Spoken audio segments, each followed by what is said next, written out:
पहला प्रश्न,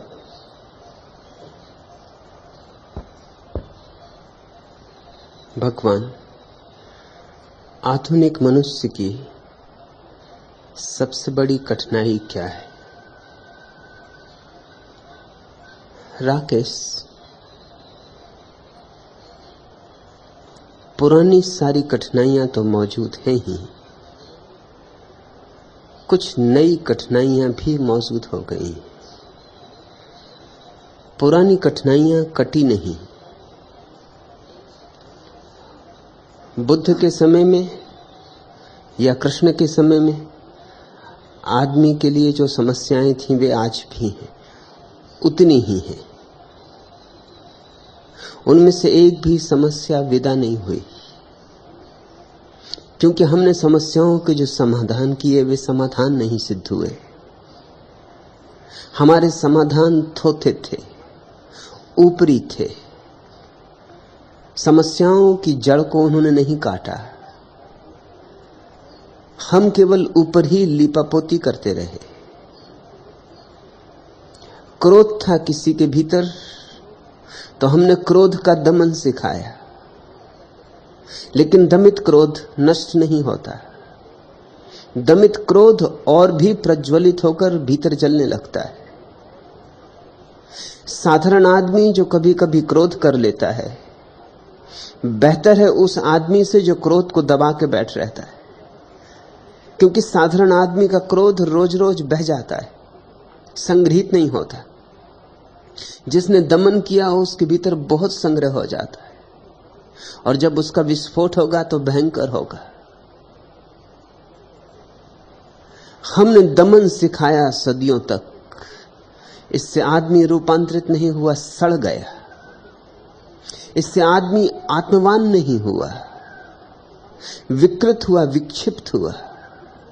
विमुक्ति के नाम पर हमने जो बातें लोगों को सिखाई, उन्होंने उन्हें केवल पाखंडी बनाया। बाहर कुछ, भीतर कुछ, दिखाने के दांत और खाने के दांत और। ऐसे हमने आदमी के जीवन में द्वैत पैदा कर दिया। वे सारी समस्याएं वैसी की वैसी खड़ी हैं,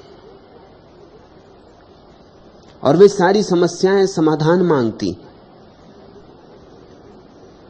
नई समस्याएं भी खड़ी हो गई, जिनका अतीत के मनुष्य को कुछ भी पता न था।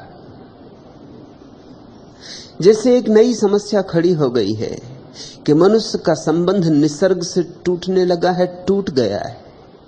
जितना आधुनिक मनुष्य हो उतना ही निसर्ग से विपन्न हो गया है। जैसे किसी वृक्ष की कोई जड़ें उखाड़ ले, फिर वृक्ष कुम्हलाने लगे, फूल झरने लगे, पत्ते हरे न रह जाएं। ऐसे मनुष्य को हमने प्रकृति से तोड़ लिया है। और जो मनुष्य प्रकृति से टूट गया, उसका परमात्मा से जुड़ने का उपाय ही नहीं रह जाता, क्योंकि प्रकृति में ही परमात्मा की पहली झलक मिलती है। आदमी की बनाई हुई चीजों के बीच आधुनिक आदमी रह रहा है। सीमेंट के विशाल रास्ते हैं, इन्हें देख के परमात्मा की याद नहीं आ सकती। कैसे आएगी? घास का एक तिनका भी उसकी याद दिलाता है, और सीमेंट के विशाल राजपथ भी उसकी याद नहीं दिलाते। ये तो आदमी के बनाए हैं, उसकी याद दिलाएं तो दिलाएं कैसे? एक छोटा सा फूल भी राह के किनारे खिल जाता है तो अज्ञात की खबर लाता है, संदेश लाता है। परमात्मा की प्रेम पाती है वह। और तुम मकान बनाओ जो आकाश को छूने लगे, गगनचुंबी हो, तो भी उसकी याद नहीं दिलाते।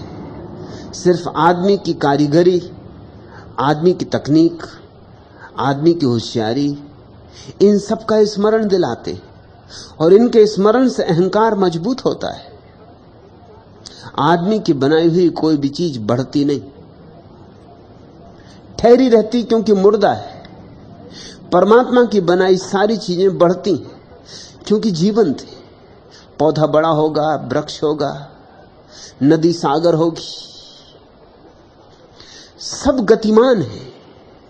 आदमी की बनाई चीजें सब ठहरी हुई हैं, उनमें कोई विकास नहीं होता, वे जैसी हैं वैसी ही वस्तुएं हैं, उनमें प्राण नहीं। और जिनमें प्राण नहीं है उनसे महाप्राण की कैसे स्मृति आएगी। तो मनुष्य के जीवन का जो सबसे बड़ा अभिशाप है, आज पुरानी सारी बीमारियां मौजूद और एक नई बीमारी खड़ी हो गई कि हमने एक कृत्रिम वातावरण बना लिया है और कृत्रिम वातावरण बड़ा बड़ा होता जा रहा है। लंदन में एक सर्वे किया गया, 10 लाख बच्चों ने गाय नहीं देखी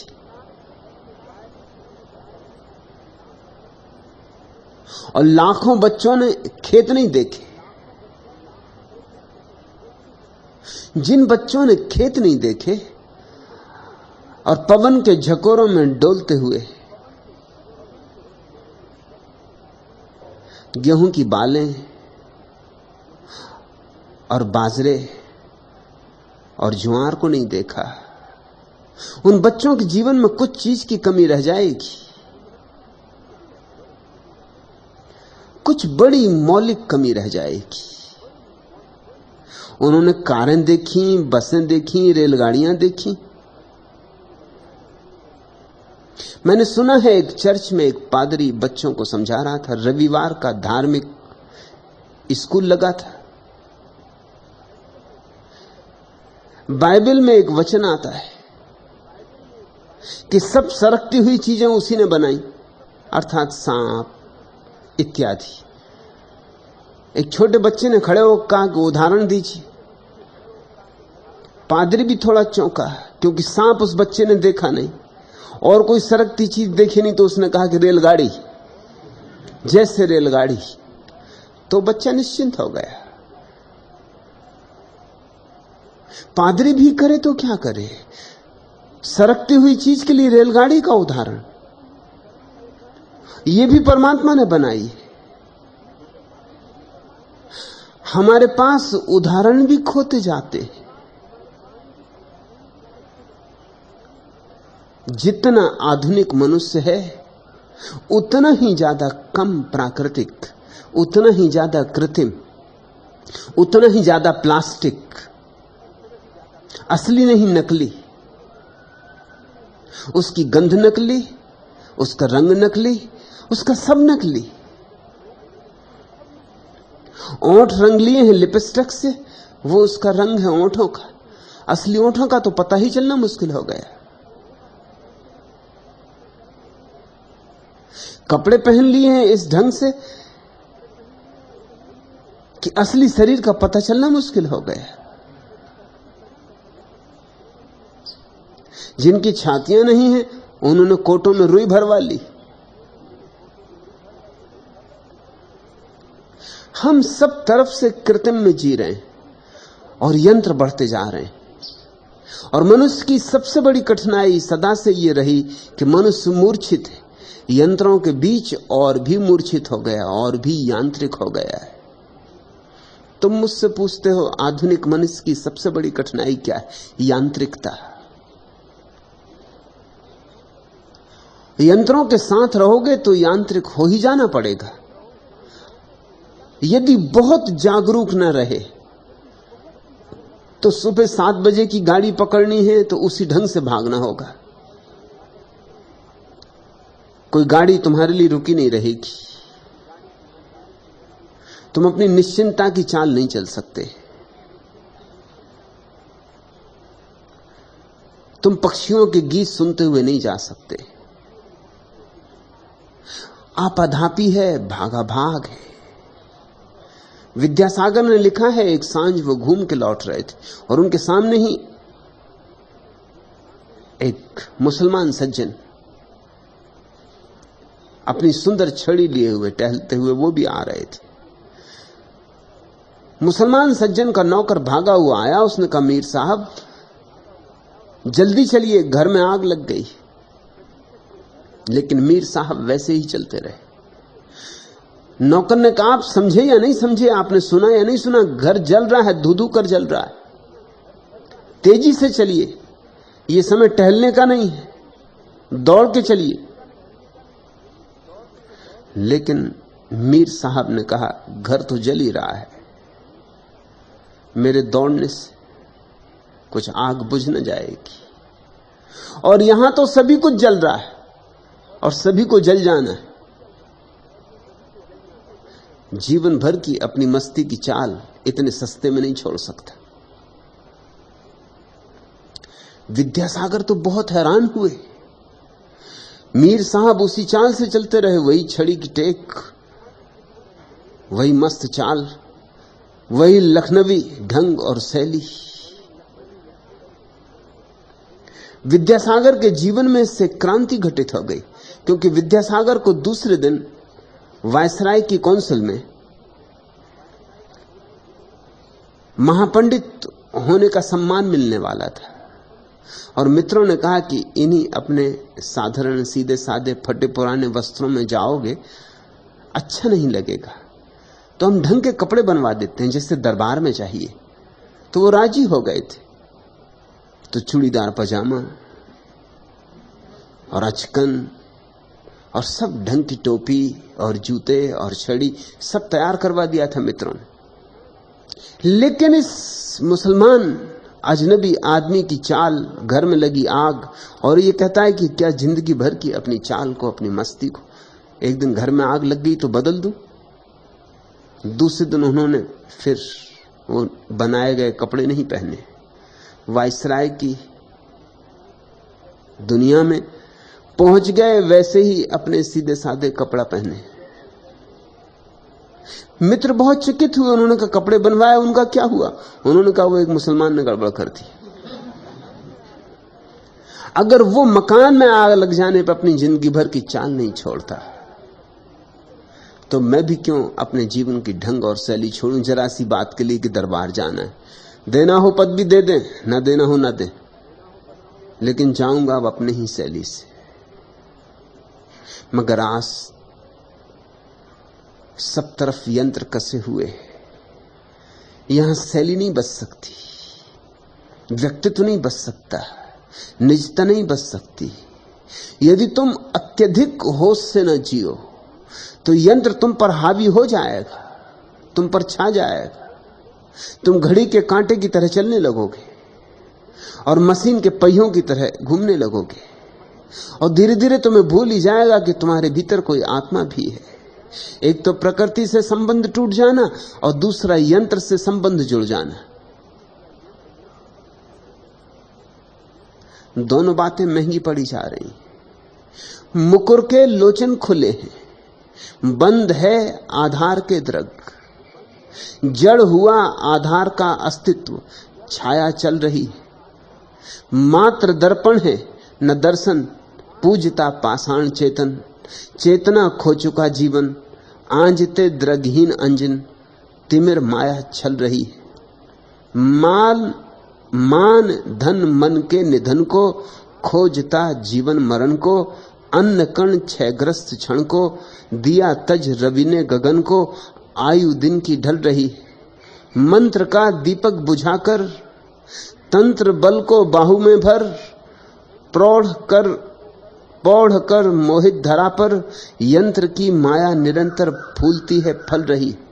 और सब तो गया, मंत्र गया, तंत्र गया, यंत्र सिंहासन पर आरूढ़ हो गया है। यंत्र की माया निरंतर फूलती है फल रही है, और मनुष्य भी धीरे धीरे यांत्रिक होता जा रहा है। वैज्ञानिक तो मानते भी नहीं कि मनुष्य यंत्र से कुछ ज्यादा है, और विज्ञान की छाप लोगों के हृदय पर बैठती जा रही, क्योंकि विज्ञान का शिक्षण दिया जा रहा है। हृदय का तो कहीं कोई शिक्षण नहीं है, प्रेम के गीत तो कहीं सिखाए नहीं जा रहे, हृदय की वीणा तो कहीं कोई बजाई नहीं जा रही, तर्क सिखाया जा रहा है, गणित सिखाया जा रहा है, यंत्र को कैसे कुशलता से काम में लाया जाए यह सिखाया जा रहा है। और धीरे धीरे इस सब से घिरा हुआ आधुनिक मनुष्य प्रकृति से टूट गया, परमात्मा से टूट गया, अपने से टूट रहा है। सारे संबंध जीवन के विराट से उखड़े जा रहे हैं। यह आज की सबसे बड़ी कठिनाई है और इसलिए आज के लिए सर्वाधिक महत्वपूर्ण और जरूरी हो गई है एक बात कि ध्यान का जितने दूर दूर तक प्रचार हो सके, जितने लोगों तक करना जरूरी है, क्योंकि ध्यान ही अब एकमात्र उपाय है कि तुम्हें फिर याद दिला सके अपनी आत्मा की, और ध्यान ही एकमात्र उपाय है कि फिर तुम्हें वृक्षों में, चांतारों में परमात्मा की झलक मिल सके। ध्यान ही एकमात्र उपाय है जो तुम्हें वापस प्रकृति की तरफ ले चले, और ध्यान ही एकमात्र उपाय है कि यंत्रों के बीच रहते हुए भी तुम्हें यंत्रों का मालिक बनाए रखे, यंत्रों का गुलाम ना हो जाने दे।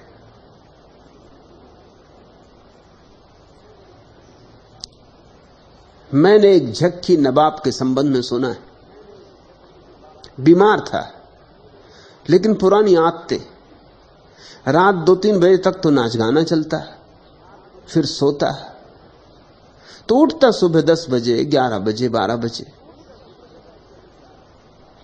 चिकित्सकों ने कहा यह अब ना चलेगा, अब इस योग स्वास्थ्य न रहा, अब तो सुबह ब्रह्म मुहूर्त में उठना पड़ेगा, 6 बजे उठना पड़ेगा, तो ही तुम स्वस्थ हो सकते हो। तो उसने कहा यह कौन अड़चन की बात, 6 बजे उठेंगे। भरोसा चिकित्सकों को नहीं आया, क्योंकि वह आदमी कभी जीवन में 6 बजे नहीं उठा था। इतनी जल्दी राजी हो जाएगा, नानुच भी ना करेगा, आनाकानी नहीं करेगा, सौदा नहीं करेगा कि भाई 10 बजे नहीं तो 8 बजे, 7 बजे, और सीधा बोला कि 6 बजे तो 6 बजे। उसके घर के लोग भी हैरान हुए, बेगम भी हैरान हुई, वजीर भी हैरान हुआ, लेकिन बाद में राज खुल गया। राज ये था कि नवाब ने कहा ऐसा करो कि जब भी मैं उठूं तब तुम घड़ी में 6 बजा देना। बात खत्म हो गई। 12 बजे उठूं कि 10 बजे उठूं, जब भी उठूं, मगर घड़ी में 6 बजने चाहिए। जैसे ही मैं करवट लूं, जल्दी से घड़ी में 6 बजा देना। ऐसे तो वो झक्की था, लेकिन एक बड़ी महत्वपूर्ण बात है उसके इस झक्कीपन में कि घड़ी को मालिक नहीं होने दिया, मालिक खुद ही रहा। उसने कहा घड़ी मालिक है कि मैं मालिक हूं, घड़ी के हिसाब से मैं चलूंगा कि मेरे हिसाब से घड़ी चलेगी, घड़ी ने मुझको खरीदा कि मैंने घड़ी को खरीदा, मेरे हिसाब से घड़ी चलेगी। यंत्र तुम्हारे हिसाब से चलने चाहिए, यंत्र तुम्हें गुलाम ना बना ले, तुम्हारी मालकियत बनी रहे। यह अब केवल ध्यान से ही संभव हो सकता है। राकेश, आधुनिक मनुष्य की सबसे बड़ी पीड़ा और सबसे बड़ी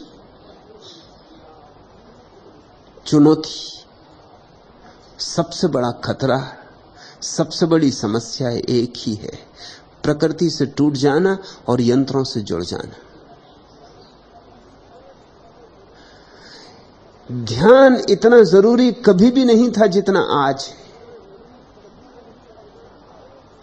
क्योंकि ध्यान के बिना भी परमात्मा की याद आ जाती थी।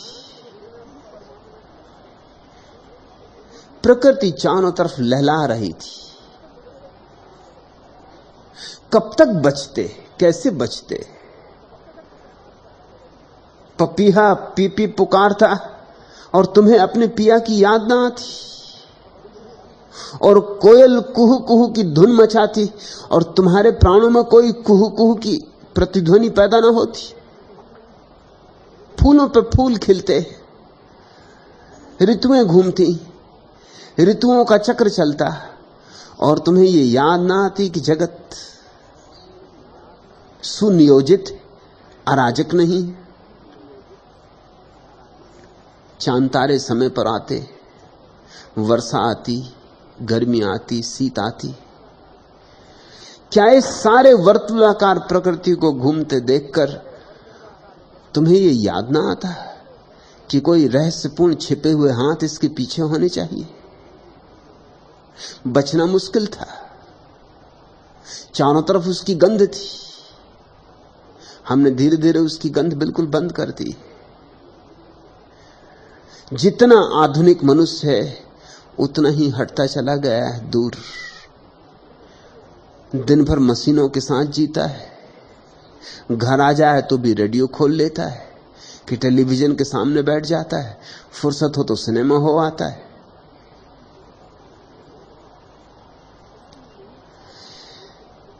समय ही नहीं कि कभी तारों से भी गुफ्तगू हो, अवसर ही नहीं कभी नदियों के साथ भी दो बातें हो जाएं, आकांक्षा ही नहीं कि कभी पहाड़ों से भी मिलन हो।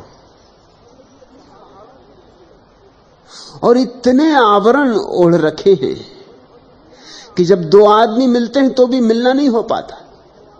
मनोवैज्ञानिक कहते हैं कि एक बिस्तर पर जब पति और पत्नी सोते हैं, तुम ये मत समझना कि दो आदमी वहां सो रहे हैं, वहां 4 भी सो सकते हैं, 6 भी सो सकते, क्योंकि एक तो पति वो है जो वो है, और एक पति वो है जैसा वो पत्नी को दिखलाता है,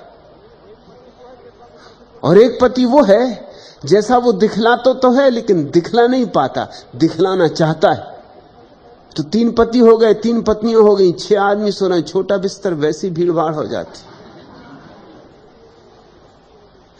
तुम जो कहना चाहते हो कहते हो,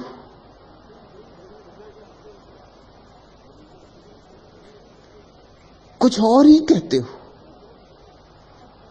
और जो तुम कहते हो उससे तुम्हारा कोई भी नाता नहीं होता, उसकी जड़ें तुम्हारे प्राणों में नहीं होती, तुम्हारे स्वरों का उसके साथ संबंध नहीं होता। तुम जरा लोगों के चेहरों पर गौर करो, तुम जरा लोगों के शरीर की भाषा सीखो और तुम चकित हो जाओगे। उनके ओंठ कुछ कहते हैं, उनकी आंखें कुछ कहती। उनके ओंठ कहते हैं स्वागत, उनकी आंखें कहती हैं कि कहां सुबह सुबह ये सनीचरी चेहरे के दर्शन हो गए। ओंठ कुछ कह रहे हैं, आंखें कुछ कह रही हैं। लोग कहते हैं कि बड़ा आनंद हुआ आपके आने से, लेकिन पूरा शरीर कुछ और कह रहा है। शरीर की भाषा पर बड़ी शोधबीन हो रही। छोटे छोटे इशारे शरीर कहता है जिनका तुम्हें भी पता नहीं होता। जब तुम किसी आदमी से मिलना चाहते हो तो तुम उसके पास झुक के खड़े होते, तुम उसकी तरफ झुके हुए होते हो, और जब तुम उससे नहीं मिलना चाहते तो तुम पीछे की तरफ खिंचे हुए खड़े होते। तुम जरा लोगों को गौर से देखना, जो स्त्री तुम में उत्सुक है वो तुम्हारी तरफ झुकी हुई होगी, जो स्त्री तुमसे बचना चाहती है वो तुम्हारे से दूसरी तरफ तनी होगी, जो स्त्री तुम में उत्सुक है वो तुम्हारे पास सरक के बैठेगी, जो तुम में उत्सुक नहीं है वो जिस तरह बच सके, जितनी बच सके उतने दूर तुमसे सरक के बैठेगी। शायद उसे भी साफ ना हो, लेकिन शरीर की भाषाएं, ओंठ कुछ कहते हैं, शरीर कुछ कहता है। शरीर ज्यादा सच कहता है क्योंकि अभी शरीर को झुठलाने की कला हमने नहीं सीखी। आंखें कुछ और कहती, तुम कुछ भी कहो। मनोवैज्ञानिकों ने एक प्रयोग किया,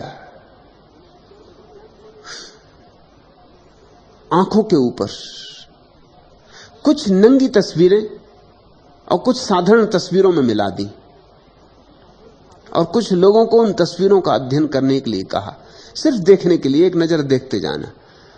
और उनकी आंखों पर यंत्र लगाए गए, उनकी आंखों की जांच की जा रही, उनसे कुछ वो क्या कहते हैं ये नहीं पूछा जा रहा, सिर्फ उनकी आंखों की जांच की जा रही। और एक बड़ी हैरानी का अनुभव हुआ। साधारण तस्वीर एक ढंग से देखती है आंख, अगर नग्न स्त्री की तस्वीर हो तो आंख की पुतलियां एकदम बड़ी हो जाती।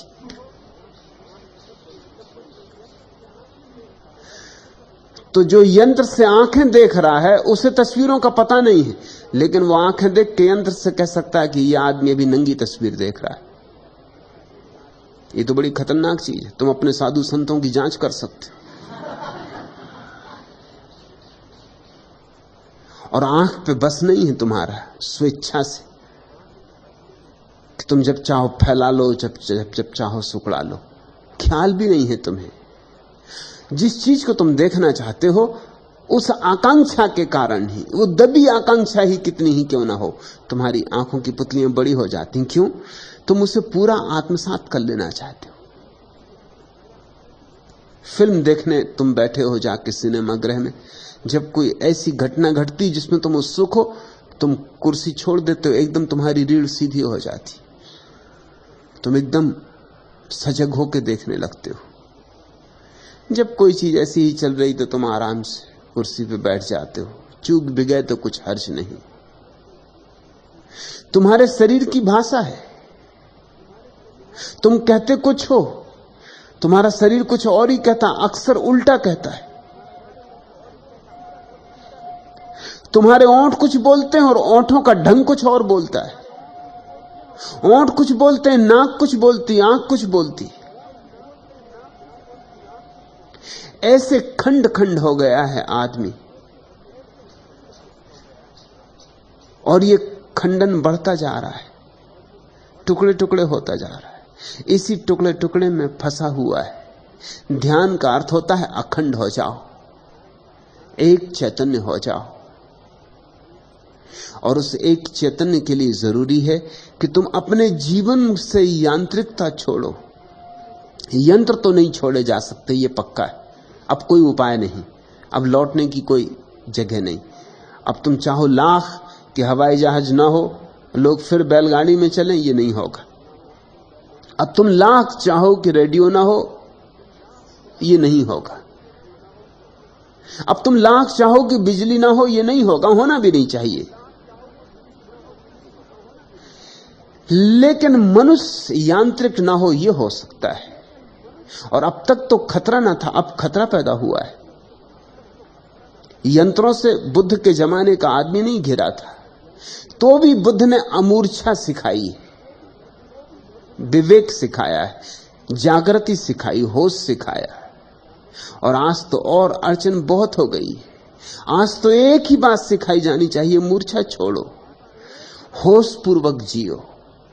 जो भी करो इतनी सजगता से करो कि तुम्हारा कृत्य मशीन का कृत्य ना हो। तुम में और मशीन में इतना ही फर्क है अब कि तुम होश पूर्वक करोगे, मशीन को किसी होश की जरूरत नहीं। अगर तुम में भी होश नहीं है तो तुम भी मशीन हो। पुराने समय के ज्ञानियों ने मनुष्य को चौंकाया था, बार बार एक बात कही थी, कल दरिया ने भी कही कि देखो आदमी रहना, पशु मत हो जाना। आज खतरा और बड़ा हो गया है। आज खतरा यह है कि देखो आदमी रहना, यंत्र मत हो जाना। यह पशुओं से भी ज्यादा बड़ा पतन है, क्योंकि पशु फिर भी जीवंत है, पशु फिर भी यंत्र नहीं। बुद्धों ने नहीं कहा है कि यंत्र मत हो जाना, क्योंकि यंत्र नहीं थे।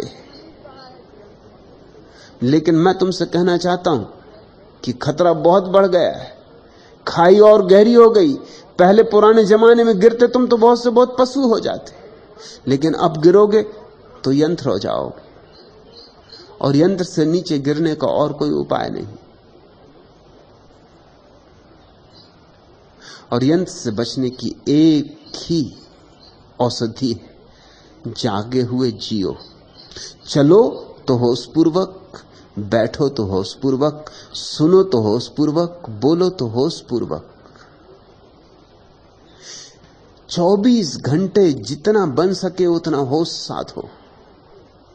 हर काम होश पूर्वक करो, छोटे छोटे काम, क्योंकि सवाल काम का नहीं है, सवाल तो होश के लिए नए नए अवसर खोजने का है। स्नान कर रहे हो और तो कुछ काम नहीं है, होश पूर्वक ही करो। फव्वारे के नीचे बैठे हो, होश पूर्वक, जागे हुए, एक एक बूंद को अनुभव करते हुए बैठो। भोजन कर रहे हो, जागे हुए। लोग कहां भोजन कर रहे हैं जागे हुए? गठ के जाते, न स्वाद का पता है, न चबाने का पता है, न पचाने का पता, गठ के जाते। पानी भी पीते तो गटक गए। उसकी शीतलता भी अनुभव करो, तृप्त होती हुई प्यास भी अनुभव करो। तो तुम्हारे भीतर यह अनुभव करने वाला धीरे धीरे सघन होगा, केंद्रीभूत होगा, और तुम जाग कर जीने लगो तो फिर हो जाए जगत यंत्र से भर जाए कितना ही, तुम्हारा परमात्मा से संबंध नहीं टूटेगा। जागरण या ध्यान परमात्मा और तुम्हारे बीच सेतु है, और जितना तुम्हारे जीवन में ध्यान होगा उतना ही तुम्हारे जीवन में प्रेम होगा, क्योंकि प्रेम ध्यान का परिणाम है।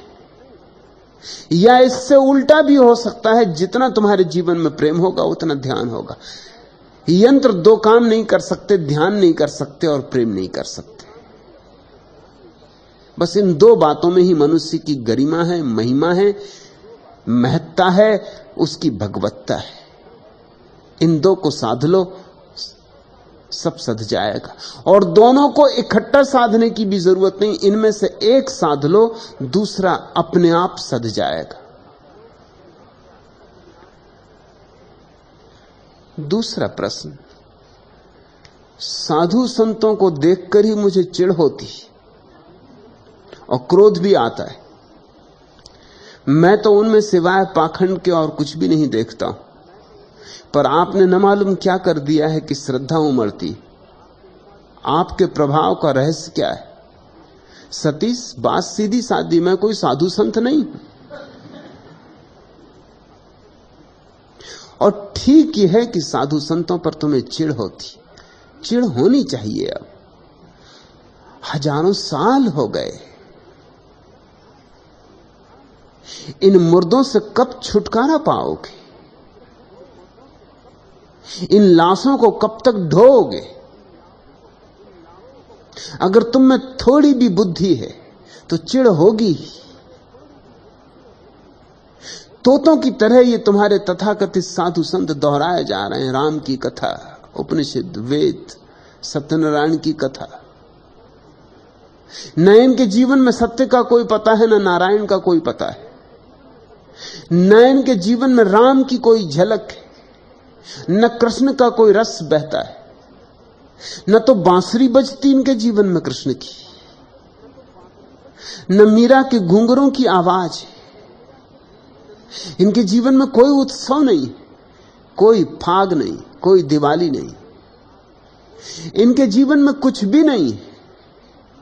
इन्होंने तो सिर्फ धर्म के नाम पर तुम्हारा शोषण करने की एक कला सीख ली, ये पारंगत हो गए और ये उन बातों को उपयोग करते हैं जिन बातों से सहज ही तुम्हारा शोषण हो सकता है। भिकमंगे भी इस देश में ज्ञान की बातें करते हैं, मगर उनका प्रयोजन कुछ ज्ञान से नहीं है। भिकमंगे भी कहते हैं कि दान से बड़ा पुण्य नहीं। कोई ना उन्हें पुण्य से मतलब है, न दान से मतलब है, मतलब तुम्हारी जेब से। वो तुम्हारे अहंकार को फुसला रहे हैं कि दान से बड़ा पुण्य नहीं, कहां जा रहे हो, दान करो। और लोभ पाप का बाप बखाना, वो तुमसे कह रहे हैं कि लोभ पाप का बाप है, बचो इससे, दे दो, हम तुम्हें हल्का किए देते। और मांग रहे हैं भिकमंगे, और मांगना लोभ से हो रहा है, लेकिन शिक्षा वो अलोभ की दे रहे हैं। तुम्हारे भिकमंगों में, तुम्हारे साधु संतों में कुछ बहुत फर्क नहीं। तुम्हारे भिकमंगों में, तुम्हारे साधु संतों में इतना ही फर्क है कि भिकमंगे गरीब और साधु संत थोड़े सुशिक्षित, थोड़े सुसंस्कृत।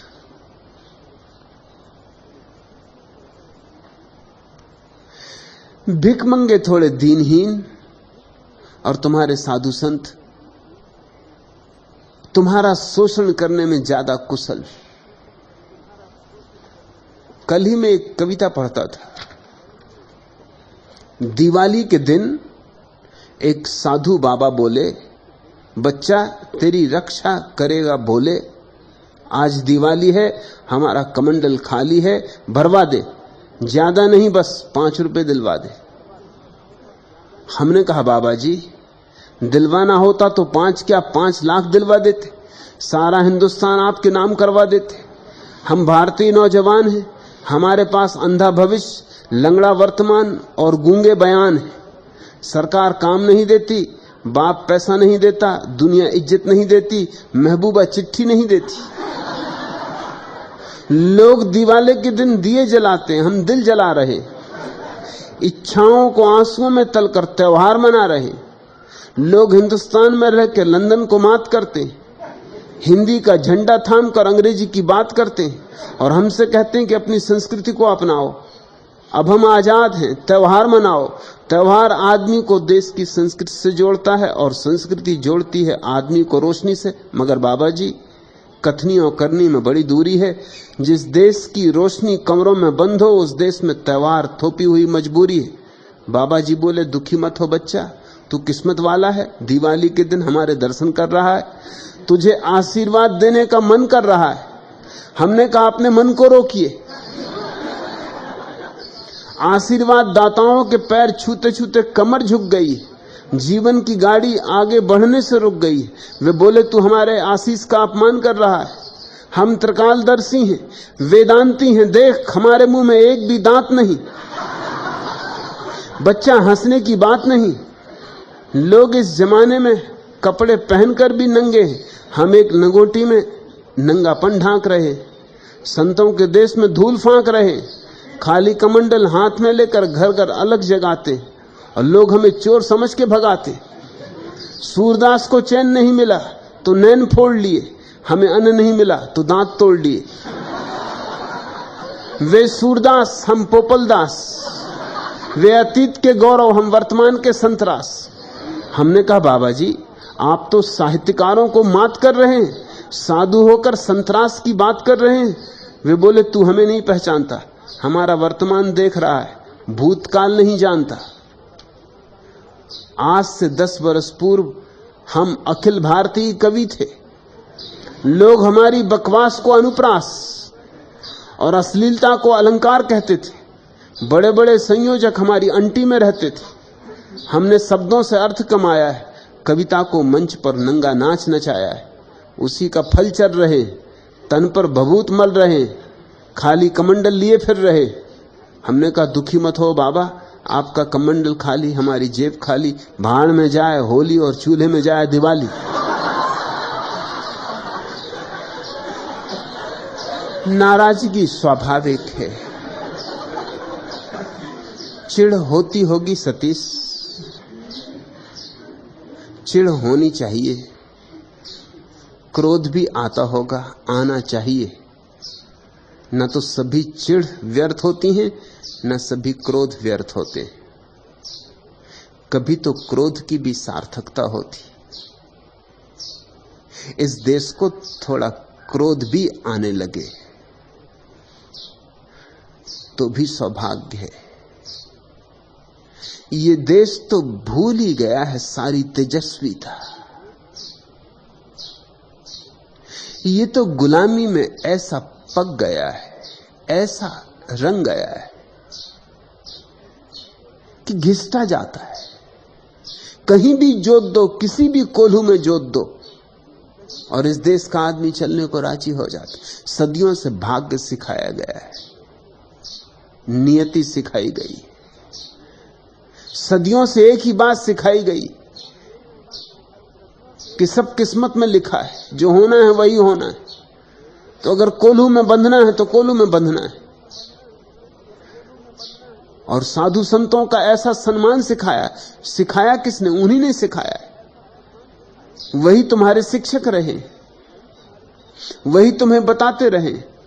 मुल्ला नसरुद्दीन ने एक दिन जाके बाजार में कहा कि मेरी स्त्री से ज्यादा सुंदर और कोई स्त्री दुनिया में नहीं। नूर जहां भी कुछ नहीं थी, मुमताज महल भी कुछ नहीं थी, और ये आजकल की हेमा मालिनी इत्यादि का तो कोई मूल्य ही नहीं। किसी ने पूछा, मगर मुल्ला नसरुद्दीन अचानक तुम्हें इस बात का पता कैसे चला? उसने कहा, पता कैसे चला? मेरी ही पत्नी ने मुझसे कहा है।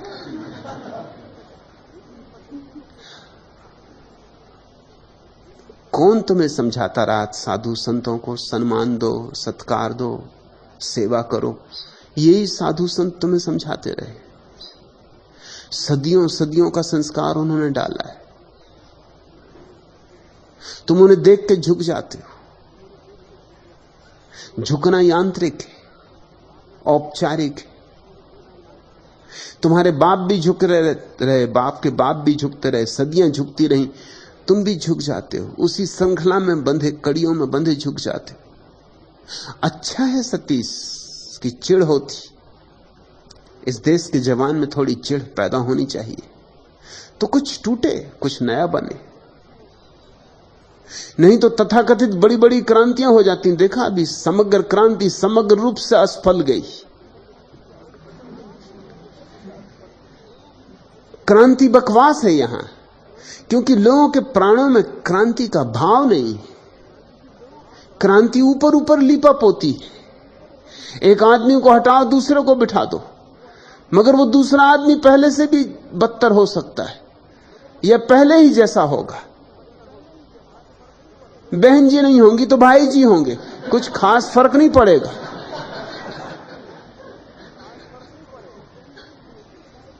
कोई अंतर नहीं होगा। एक लाश हटेगी, दूसरी लाश विराजमान कर दी जाएगी। नाम क्रांति का होगा, लेकिन क्रांति की भाषा नहीं हमें आती। क्रांति का हमारे पास बोध नहीं। क्रांति का पहला बोध यह है कि हम देखना तो शुरू करें कि हम कितनी सदियों से कितनी गलत धारणाओं में आबद्ध थे। संत कौन है?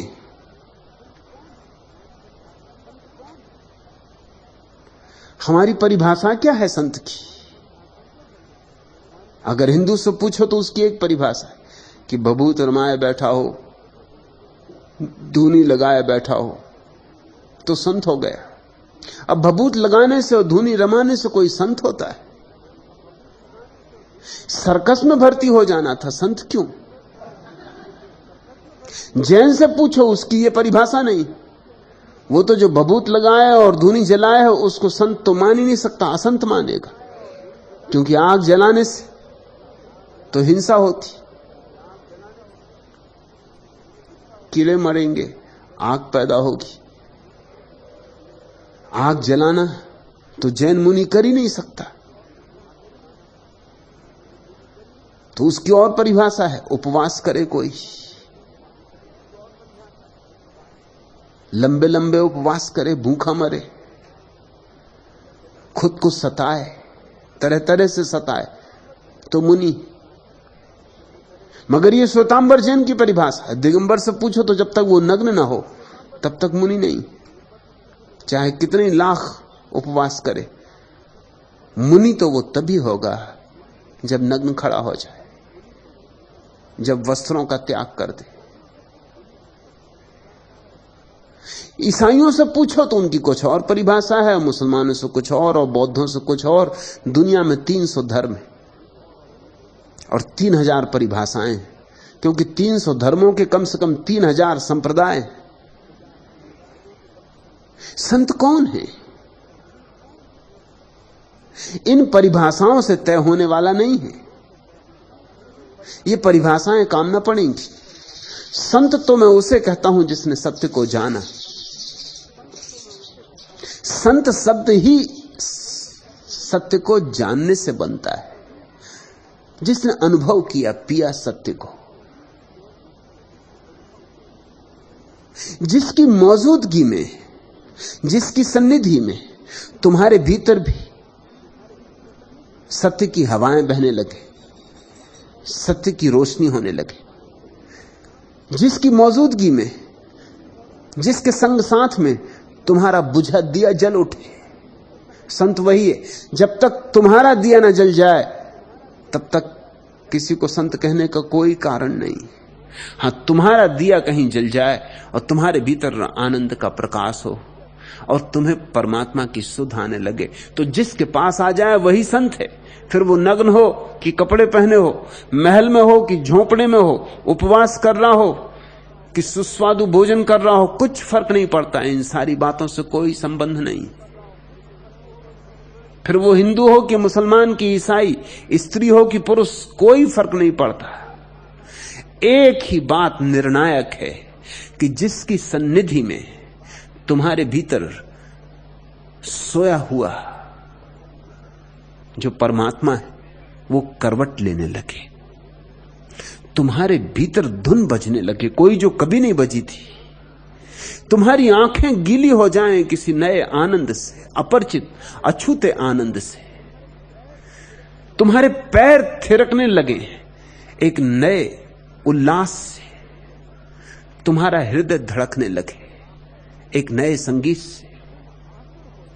तुम आतुर हो जाओ अपना अतिक्रमण करने को। वही संत है।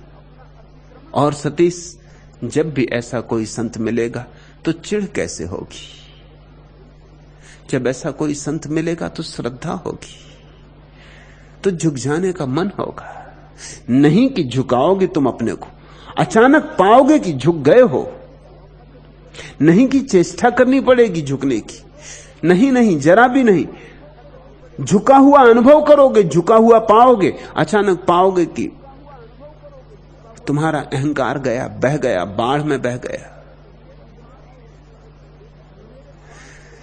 मेरे पास तो केवल वे ही लोग आ सकते हैं जो तुम्हारे जैसे, जिन्हें अभी पुराने सड़े गले धर्म में भरोसा है। वे तो यहां आ भी नहीं सकते। मेरे पास तो वे ही आने की हिम्मत जुटा सकते हैं जिन्होंने देख लिया पुराने धर्म का सरागरापन, जिन्होंने देख ली उसकी असलियत, और जो तलाश पे निकल पड़े, जो खोज में निकल पड़े, जो कहते हैं कि अब लीक पर चलने से कुछ भी ना होगा। हम तलाश करेंगे, अपनी पगडंडी तोड़ेंगे, खोजेंगे, कहीं तो होगा परमात्मा का कोई प्रकाश, कहीं तो अभी भी किसी एकाध रंध्र से उसकी रोशनी आती होगी पृथ्वी तक। हम उस रंध्र को खोजेंगे। सदियों सदियों पूजे गए पाखंड व्यर्थ हो गए हैं। सदियों सदियों बनाए गए मंदिर खाली पड़े हैं। अब हम चलेंगे खुद ही तलाश पर। अब भीड़ भाड़ की न मानेंगे। अब तो निज का ही अनुभव होगा तो स्वीकार करेंगे। मेरे पास तुम कहते हो कि तुम्हें श्रद्धा अनुभव होती है, तो मेरे रहस्य का, मेरे राज का कारण पूछा है। न कोई रहस्य है, न कोई राज है। बात सीधी साफ, 2 2 4 जैसी साफ है।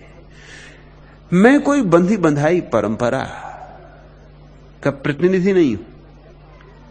मैं किसी का साधु नहीं हूं, किसी का संत नहीं हूं। मैं अपनी निजता में जी रहा हूं, जो मेरा आनंद है वैसे जी रहा हूं। रत्ती भर मुझे किसी और की परवाह नहीं। जिन्हें औरों की परवाह है उनसे मेरा नाता नहीं बनेगा। मुझसे तो नाता उनका बनेगा जिन्हें किसी की परवाह नहीं, जिन्हें सिर्फ एक बात की चिंता है कि सत्य को जानना है, चाहे दांव पर कुछ भी लगाना पड़े। संस्कृति लगे दांव पर तो लगा देंगे, धर्म लगे दांव पे तो लगा देंगे, प्रतिष्ठा लगे दांव पे तो लगा देंगे, प्राण लग जाएं दांव पर तो लगा देंगे। सहेंगे अपमान, सहेंगे असम्मान, सहेंगे निंदा। लोग पागल कहेंगे तो सहेंगे, लेकिन सत्य को खोज कर रहेंगे। ऐसे जो लोग हैं वो अचानक ही पाएंगे कि मेरे हृदय और उनके बीच एक स्वर बजने लगा। वे मेरे लोग हैं, मैं उनका हूं। मैं उन थोड़े से लोगों के लिए हूं जिनका ऐसा दुस्साहस है। लेकिन सत्य की खोज के लिए दुस्साहस चाहिए ही। भीड़ के पास झूठ होता है, क्योंकि भीड़ को सत्य से कुछ लेना नहीं है। सांत्वना चाहिए, सांत्वना झूठ से मिलती है। सत्य से तो सब सांत्वनाएं टूट जाती। सत्य तो आता है तलवार की धार की तरह, काट जाता है तुम्हें। सत्य तो मिटा देता है तुम्हें, और जब तुम मिट जाते हो तब जो शेष रह जाता है वही परमात्मा है। अहंकार जहां नहीं है वहीं परमात्मा अनुभव है। लेकिन सत्य को खोजो, पर अकारण साधु संतों के प्रति चिढ़ को ही अपने जीवन की शैली मत बना लेना, उससे क्या लेना देना, उनकी वे जान है। अगर किसी को पाखंडी होना है तो उसे हक है पाखंडी होने का, और किसी को अगर झूठ में ही जीना है तो यह भी उसकी आत्मा की स्वतंत्रता है कि वो झूठ में जिए। किसी को दोहरी जिंदगी जीनी है, उसकी मर्जी। तुम अपने को इसी पे आरोपित मत कर देना, नहीं तो तुम्हारा समय इसी में नष्ट होगा। इसको घृणा करो, उसको घृणा करो, इसको चिढ़ करो, उससे क्रोध करो, इससे लड़ो झगड़ो। तुम अपनी तलाश कब करोगे?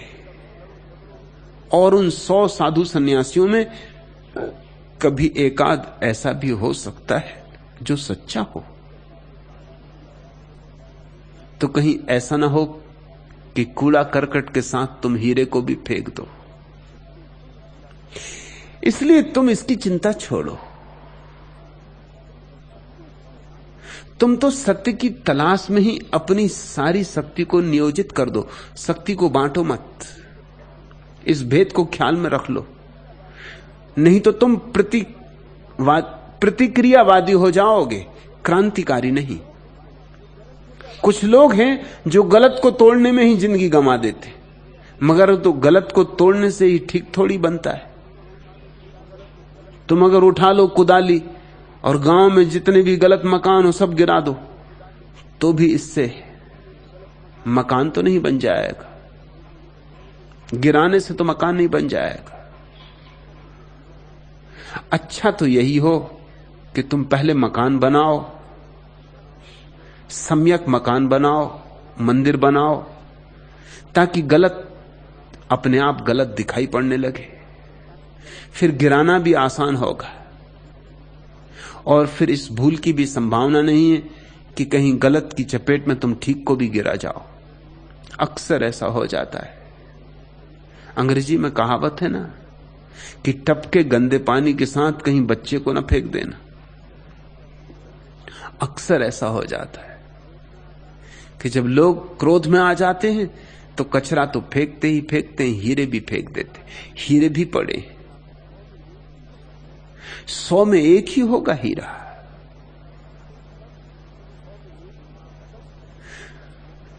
तब तुमको पहचान न पाया।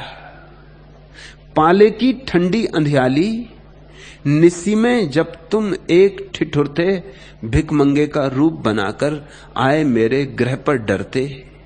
मैंने तुमको शरण नहीं दी, उल्टे जी भरकर धमकाया, तब तुमको पहचान न पाया। अंगारे नभ उगल रहा था, बने पथिक तुम प्यासे पथ पर, पानी थोड़ा मांग रहे थे, राह किनारे बैठे थक कर।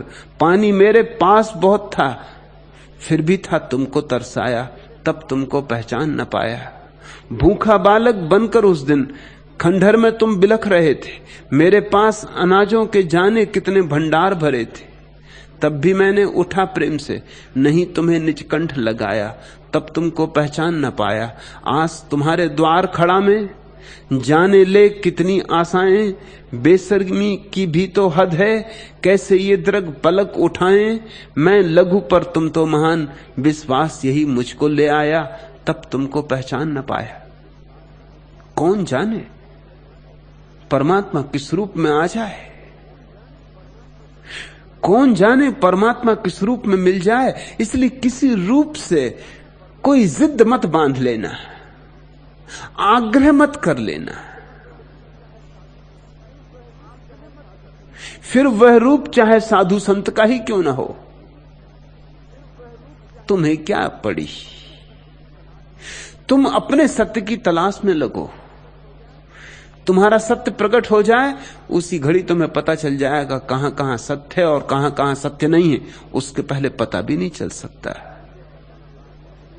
तोड़ने का भी एक मजा होता है, विरोध का भी एक मजा होता है, निंदा का भी एक रस होता है। उसमें मत पड़ जाना, नहीं तो कई बार द्वार के करीब आते आते भी चूक जा सकते हो। सत्य के तलाशी को पक्षपात शून्य होना चाहिए। सत्य के खोजी को धारणा शून्य होना चाहिए। पूर्व धारणाएं लेकर तुम जहां भी जाओगे वहां तुम वही नहीं देख पाओगे जो है, वही देख लोगे जो तुम देखने गए थे। और जीवन सच में ही बड़ा रहस्यपूर्ण है। यहां कभी कभी ऐसी अनहोनी घटनाएं घटती जिनकी तुम कल्पना भी नहीं कर सकते थे। यहां इस रूप में सत्य की उपलब्धि हो जाती है जिसकी तुम स्वप्न में भी धारणा नहीं कर सकते थे।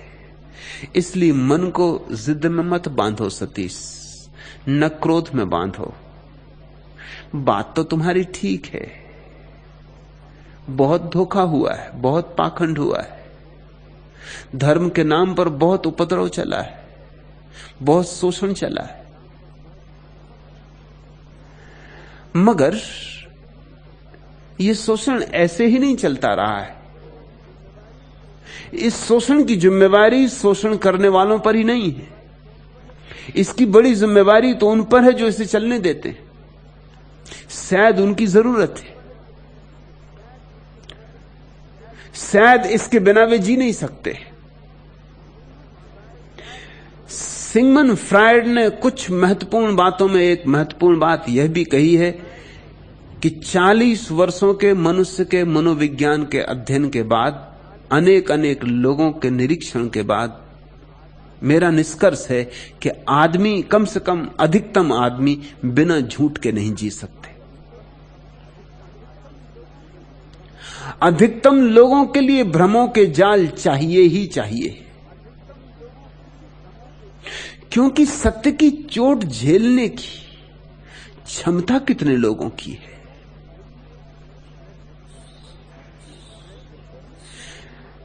फ्रेडरिक नीत्शे ने भी बड़ी गहरी बात कही है, ठीक ठीक ऐसी ही ऐसी।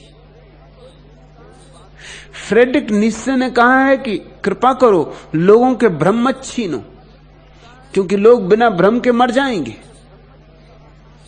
भ्रम उनके जीवन का आधार है। तो शोषण यूं ही नहीं चलता है। कोई है जो शोषण के बिना जी नहीं सकता है, इसलिए शोषण चलता है। अर्थशास्त्र का एक नियम है, अब हालांकि वह नियम उतना काम नहीं आता, अब तो अर्थशास्त्र भी शीर्षासन कर रहा है, लेकिन पुराना नियम यही है कि जहां जहां मांग होती वहां वहां पूर्ति होती। जब तक किसी चीज की मांग ना हो तब तक पूर्ति नहीं होती। अगर पाखंडी सिर पे बैठे हैं तो जरूर तुम चाहते होगे कि तुम्हारे सिर पे कोई बैठे। बिना तुम्हारी मांग के तुम क्यों उन्हें सिर पर बिठाओगे? तुम्हारे भीतर जरूर उनके कारण कुछ सहारा मिलता होगा, कोई सांत्वना मिलती होगी, कोई सुरक्षा मिलती होगी। तुम्हारे भीतर कुछ जरूर उनके कारण तृप्त होता होगा। तुम्हारी कोई ना कोई जरूरत वे जरूर पूरी कर रहे। हालांकि अब अर्थशास्त्र का नियम थोड़ा बदला है अब ऐसा, और बदलना पड़ा है विज्ञापन के कारण। ये जब नियम बना था तब विज्ञापन इतना विकसित नहीं हुआ था। अब विज्ञापन ने हालत बदल दी। अब विज्ञापन कहता है पहले पूर्ति करो, फिर मांग तो पैदा हो ही जाएगी। अब विज्ञापन की दुनिया ने क्रांति कर दी एक। पहले तो ऐसा था, लोगों की जरूरत होती तो लोग मांग करते थे, मांग होती तो कोई खोज करता, पूर्ति करता। समझो कि लोगों को ठंड लग रही है, कंबल की जरूरत है तो कंबल बाजार में आ जाते। अब हालत उल्टी। अब पहले कंबल बाजार में ले आओ, खूब प्रचार करो कि कंबल पहनने से शरीर सुंदर होता है, कंबल ओढ़ने से ऐसे ऐसे लाभ होते हैं, उम्र लंबी होती, आदमी ज्यादा देर तक जवान रहता। खूब जो जो प्रचार करना हो करो कि जिसके पास ये कंबल होगा उसके पास सुंदरियां आती, कि इस कंबल को देख के सुंदरियां एकदम मोहित हो जाती, इस कंबल को देखते ही जादू छा जाता। बस फिर चाहे सर्दी हो या ना, फिर गर्मी में लोगों को तुम देखो कंबल ओढ़े बैठे, पसीने से तरबतर हो रहे हैं, मिलकर सुंदरियों की प्रतीक्षा कर रहे हैं। अब हालत बदल गई है। तुमने कहावत सुनी अंग्रेजी की कि आवश्यकता आविष्कार की जननी, अब उसको बदल दो। अब कहावत कर लो, आवश्यकता आविष्कार की जननी नहीं, आविष्कार आवश्यकता का पिता है। पहले आविष्कार कर लो, फिर फिक्र करना, विज्ञापन करना जोर से। इसलिए अमेरिका में तो ऐसा है कि कोई भी चीज बाजार में आती है, उसके 2 साल 3 साल पहले विज्ञापन शुरू हो जाता। अब तो लोग विज्ञापन से जीते, जिन बातों को लोगों को कभी खबर ही नहीं थी, जिनकी उन्हें कभी जरूरत नहीं थी, विज्ञापन उनको जरूरत सिखा देता है। बस ठीक से प्रचार करो, लोगों को जचा दो कि इसके बिना चलेगा नहीं, लोग खरीदने लगेंगे। तो पहले तो पुरोहित आदमी की जरूरत से पैदा हुआ। जरूरत क्या थी आदमी की? जरूरत थी कि आदमी डरा हुआ था, भयभीत था, मौत थी सामने, मौत के पार क्या है, यह प्रश्न था सामने। जिंदगी में हजार हजार मुसीबतें थी, बीमारियां थी। क्यों हैं ये बीमारियां? इनके उत्तर चाहिए थे, तो साधु संत पैदा हो गए, उन्होंने उत्तर दे दिए। किसी ने उत्तर दे दिया कि तुमने पिछले जन्मों में पाप कर्म किए थे। पिछले जन्म का पक्का ही नहीं है अभी, लेकिन पिछले जन्म में पाप कर्म किए थे, उनका फल भोग रहे हो। और वो जो धन लिए बैठा है और मजा कर रहा है, उसने पिछले जन्म में पुण्य किए थे, इसलिए वो पुण्य का फल भोग रहा। उत्तर मिल गया, सांत्वना मिली, थोड़ी राहत मिली, थोड़ी बेचैनी कटी, बड़ी बेचैनी कटी, अहंकार को बड़ा सहारा मिला। नहीं तो ऐसा लगता है कि हम भी मेहनत कर रहे हैं, दूसरा भी मेहनत कर रहा है, वो सफल होता, हम असफल होते। तो जरूर हमारे पास बुद्धि की कमी, लेकिन अब बुद्धि क्या करे? बुद्धि तो हमारे पास उससे भी अच्छी, मगर पिछले जन्मों के कर्मों के कारण अड़चन आ रही, राहत मिल गई। मृत्यु के बाद घबराओ मत, आत्मा अमर है। यही तो हम चाहते थे सुनना, कि कोई कह दे, किसी तरह समझा दे कि आत्मा अमर है, हमें मरना ना पड़े। कोई मरना नहीं चाहता।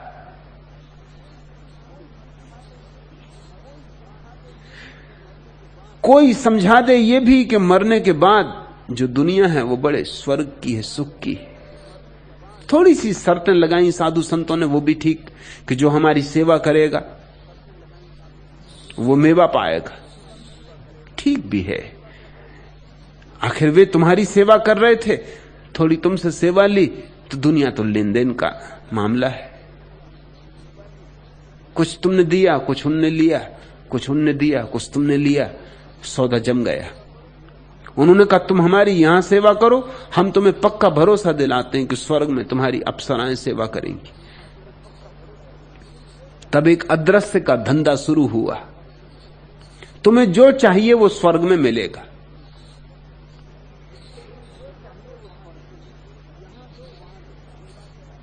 यहां दो वहां लो। मगर ये बात जरा गड़बड़ की तो थी, क्योंकि यहां देना पड़े प्रगट, और मरने के बाद मिलेगा कि नहीं मिलेगा। तो साधु संतों ने कहा एक पैसा यहां दो, वहां 1 करोड़ गुना लो। देखते हो लोभ कितना दिया। पंडे पुजारी तीर्थों में बैठ के लोगों को समझाते हैं कि तुम 1 दो, 1 करोड़ गुना मिलेगा। कौन नहीं इस लोभ में आ जाएगा? 1 पैसा दान दे दिया और 1 करोड़ मिलेगा। ये तो सरकारी लॉटरी से भी बेहतर हुआ। यह है लॉटरी, असली आध्यात्मिक लॉटरी। 1 पैसा दे दिया और करोड़ गुना, 1 रुपया दे दिया और करोड़ गुना। ये कमाई कौन छोड़ेगा? और अगर गया भी तो 1 ही रुपया गया, कोई बहुत बड़ा चला नहीं गया। और अगर मिला, कौन जाने मिले ही। तो इतना लोभ दिया, उस लोभ ने तुम्हें राहत दी। स्वर्ग के कैसे कैसे सुखों के वर्णन, और फिर तुम्हें डरवाया भी, क्योंकि जो उनकी न मानेगा वो नरक में सड़ेंगे। और नरक में फिर कैसे कैसे सड़ाने के वर्णन जिन्होंने किए हैं, बड़े कल्पनाजीवी लोग रहे होंगे। किस किस प्रकार की इजादें की है नरक में सड़ाने की, परेशान करने की। और स्वर्ग में सब सुख। और भेद कितना, जो मानेगा इन साधु संतों को।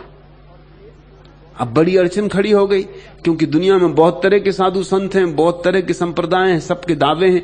ईसाई कहते हैं जो ईसा को मानेगा बस वही जाएगा स्वर्ग से, सब नरक में पड़ेंगे।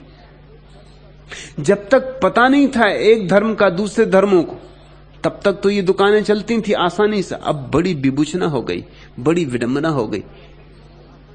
अब बड़ी घबराहट पैदा होती लोगों को कि करना क्या है, पता नहीं कौन सच्चा हो। कहीं ऐसा ना हो कि वहां पहुंचे और जीसस इंकार कर दें, क्योंकि ईसाई कहते हैं जीसस पहचानते हैं कौन उनका है। वो अपने अपनों को चुन लेंगे, वो अपनी भेड़ों को चुन लेंगे, वो रखवाले गड़रिए, वो अपनी भेड़ों को चुन लेंगे, बाकी भेड़ें जाएं भाड़ में। तो लोगों को खूब डरवाने के उपाय किए गए। मैंने सुना है एक आदिवासी गांव में, आदिवासियों को तो सीधे साधे भोले भाले लोग, उनको बदलने के लिए भी भोली भाली सीधी सादी कोई तरकीबें खोजनी पड़ती जो उनके काम आ सके। बड़े तर्क तो वो समझ नहीं सकते, बाइबल और वेद का तो उन्हें पता नहीं। तो पादरी ने पूरा गांव बदलने की तैयारी कर ली थी, ईसाई होने को गांव तैयार था। और तरकीब क्या थी? तरकीब बड़ी सीधी सरल थी, मगर तुम्हारी तरकीबें भी बहुत भिन्न नहीं है, कितनी ही जटिल हों, उनका मौलिक ढंग वही है। तरकीब यह थी कि उसने एक दिन सारे गांव को इकट्ठा किया, आग जलाई एक तरफ और पानी से भरा हुआ एक मटका रखा दूसरी तरफ।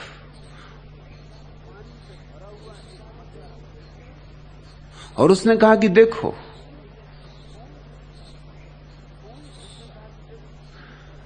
कौन सच्चा है, किससे परख की जाए। आदिवासी कहते हैं भाव सागर कहा है संसार को, तो सच्चा वही जो तिरा दे। तो पानी में जो डूब जाए वो झूठा, और जो बच जाए वो सच्चा। उसने दो मूर्तियां बना रखी थी, एक राम की मूर्ति वो लोहे की,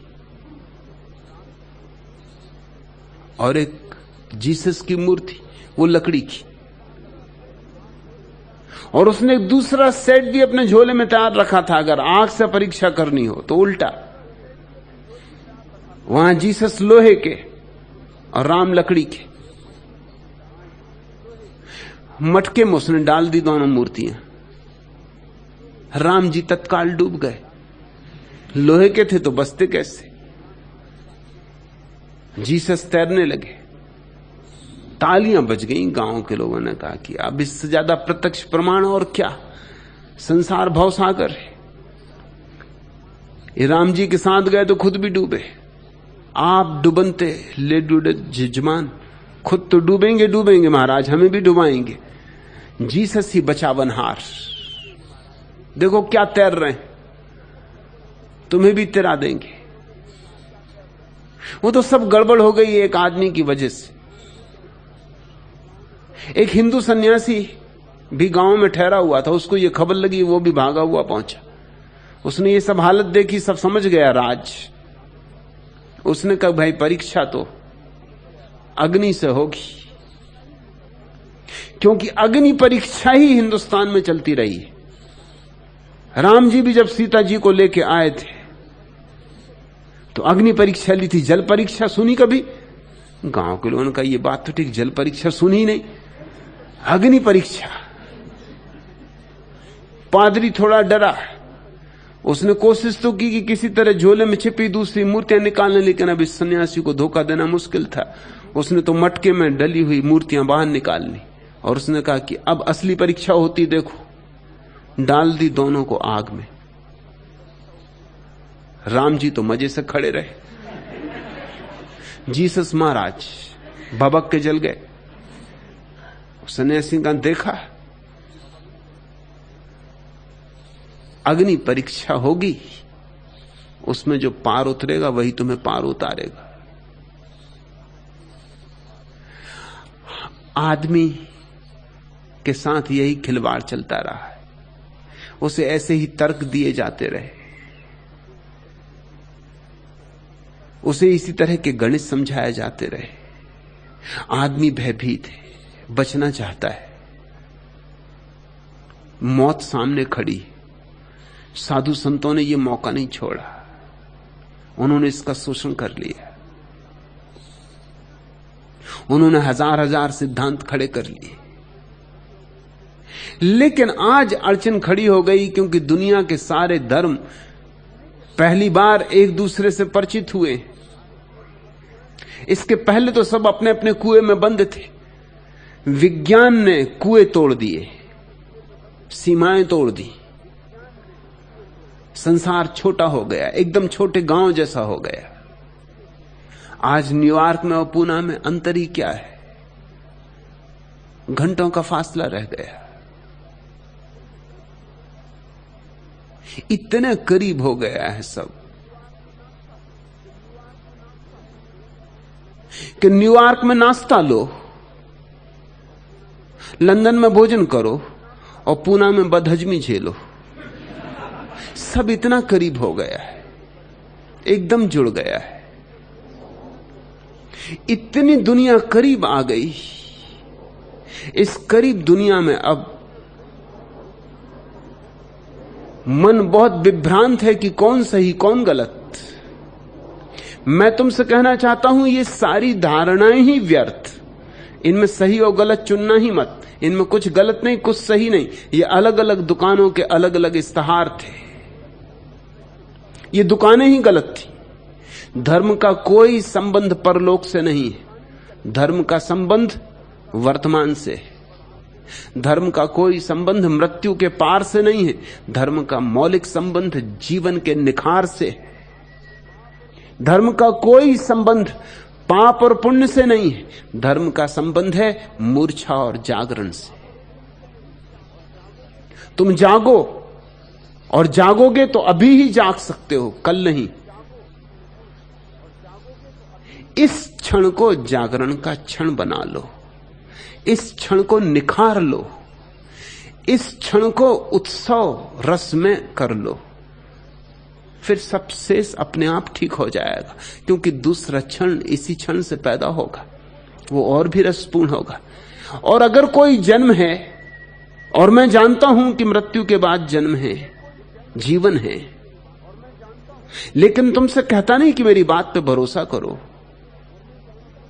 मेरा जानना, उस पर तुम्हें कोई अपने आधार खड़े नहीं करने। लेकिन अगर यह जीवन तुम्हारा सुंदर हुआ, तो आने वाला जीवन इसी जीवन से तो उमगेगा और भी सुंदर होगा। और तुम पाप पुण्य में चुनने की बजाय जागृति और मूर्छा में चुनो। क्योंकि पाप और पुण्य तो सभी धर्मों के अलग अलग है, लेकिन जागृति और मूर्छा सभी धर्मों की अलग अलग नहीं हो सकती। ईसाई जागे तो भी जागे,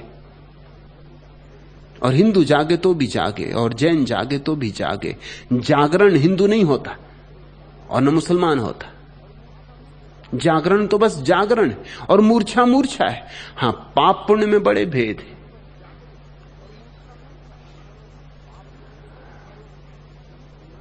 अगर मांसाहार करो तो मुसलमान के लिए पाप नहीं है, ईसाई के लिए पाप नहीं है। और ईसाई अपनी किताब के उदाहरण देने को तैयार है कि ईश्वर ने सारे पशु पक्षी बनाए मनुष्य के उपयोग के लिए। वो तो ईश्वर का वक्तव्य बाइबल में दिया हुआ है कि मनुष्य के उपयोग के लिए सारे पशु पक्षी बनाए, और तो इनका कोई उपयोग ही नहीं।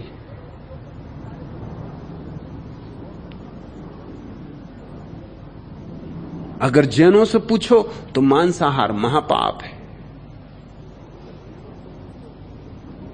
उससे बड़ा कोई पाप नहीं।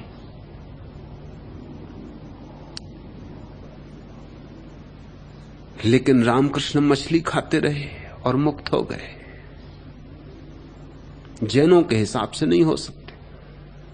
जैनों के हिसाब से रामकृष्ण को परमहंस नहीं कहना चाहिए। हंसा तो मोती चुगे और ये मछली चुग रहे और परमहंस हो गए मछली चुग चुग के। और बंगाली मछली न चुगे तो चले नहीं काम।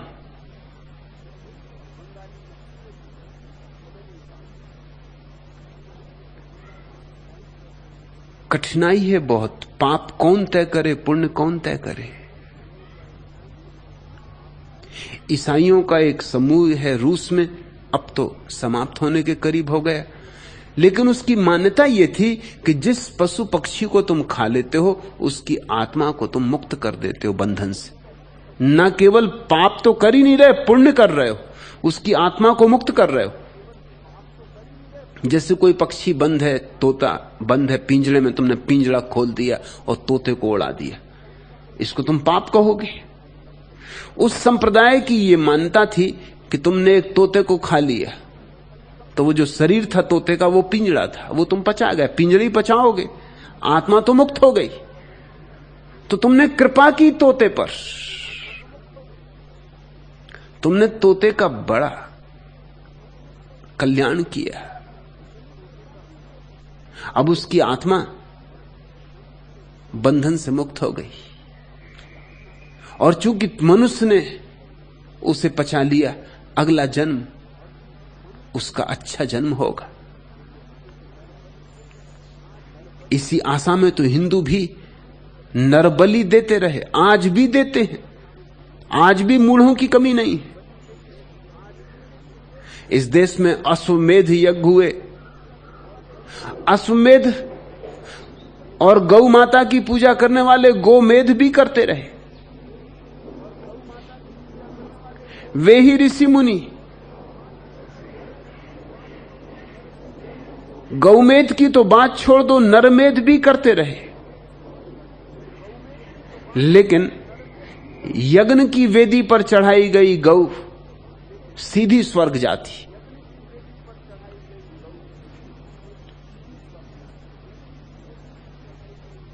बुद्ध ने मजाक किया है। एक गांव में यज्ञ हो रहा है,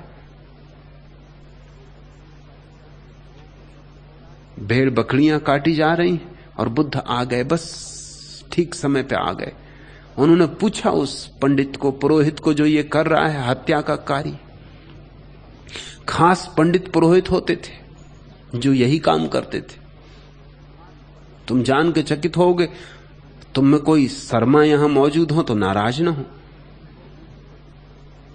शर्मा उन्हीं पंडित पुरोहितों का नाम है। शर्मा का अर्थ होता है शर्मन करने वाला, काटने वाला।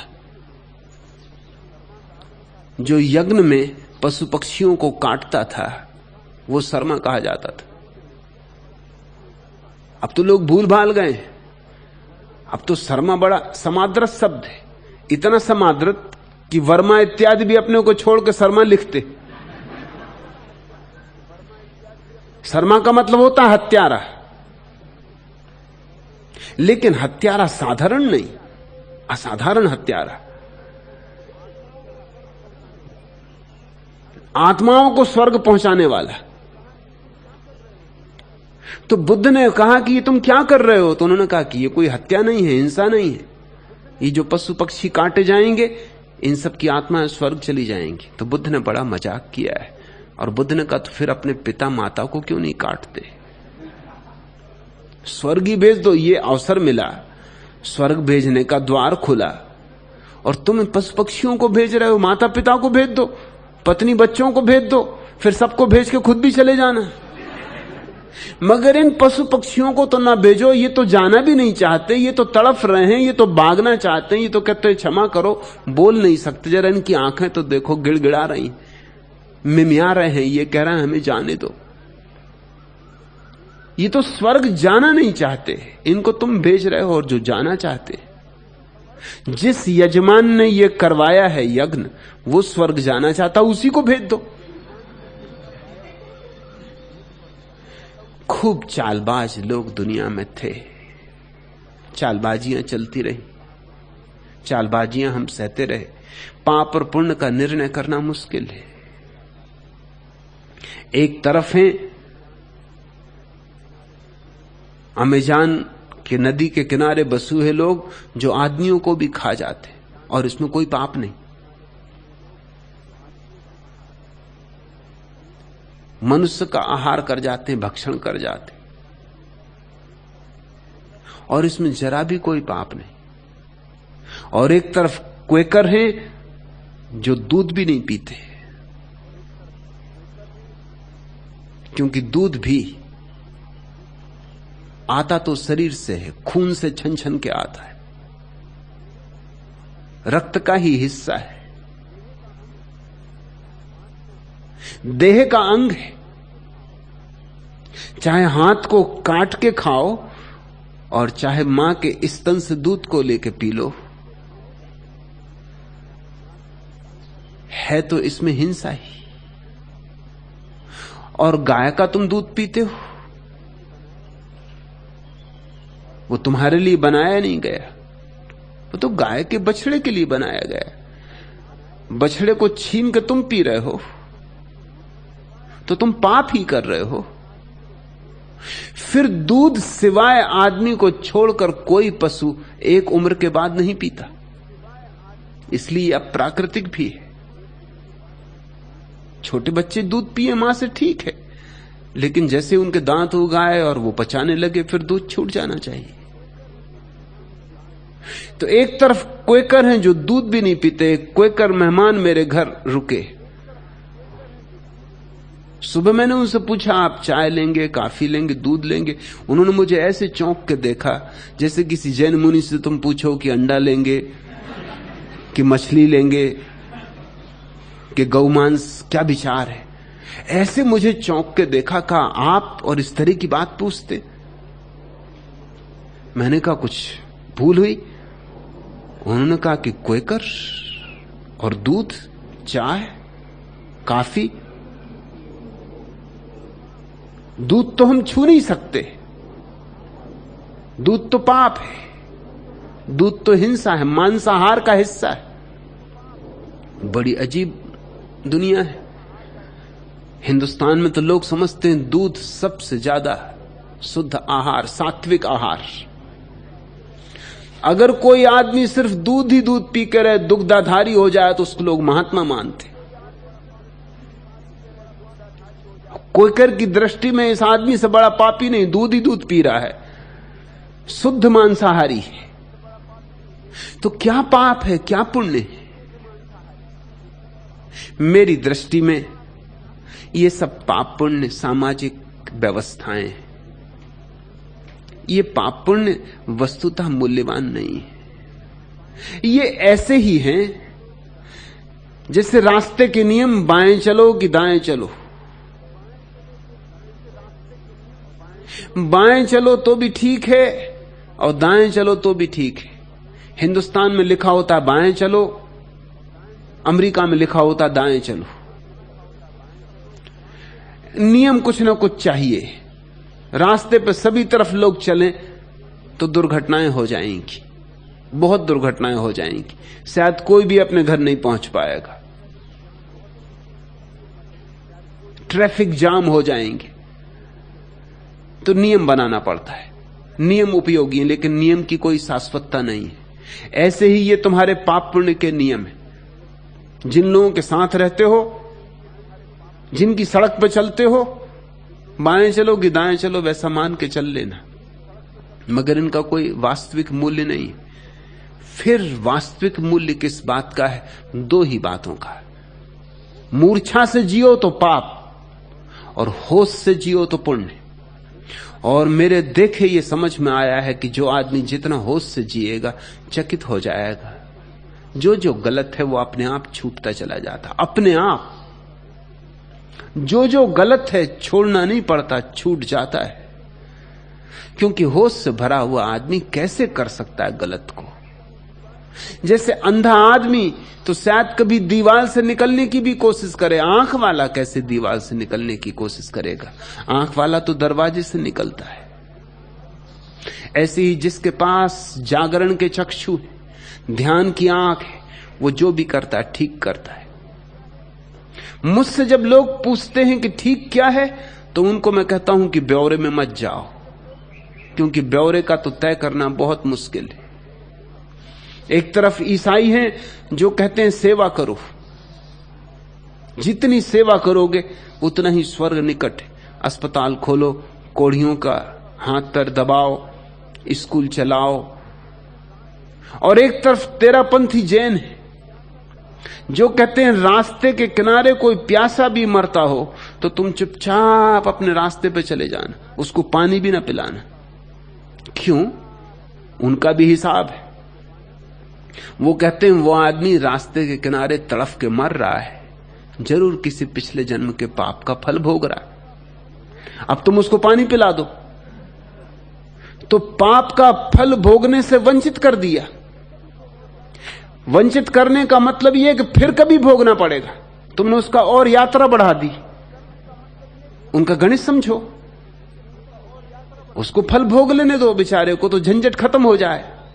एक पाप कटा जा रहा था पाप, आप पानी लेके आ गए। कटते कटते पिंजड़े के बाहर हो रहा था पक्षी, फिर तुमने दरवाजा पे सांकल लगा दी, फिर पानी पिला दिया, फिर उसको कष्ट से बचा दिया। फिर और दूसरा खतरा भी है, वो जो और भी बड़ा है, वो ये कि इसको तुमने पानी पिला के बचा दिया, पता नहीं ये आदमी कौन हो, डाकू हो, हत्यारा हो, चोर हो, बेईमान हो,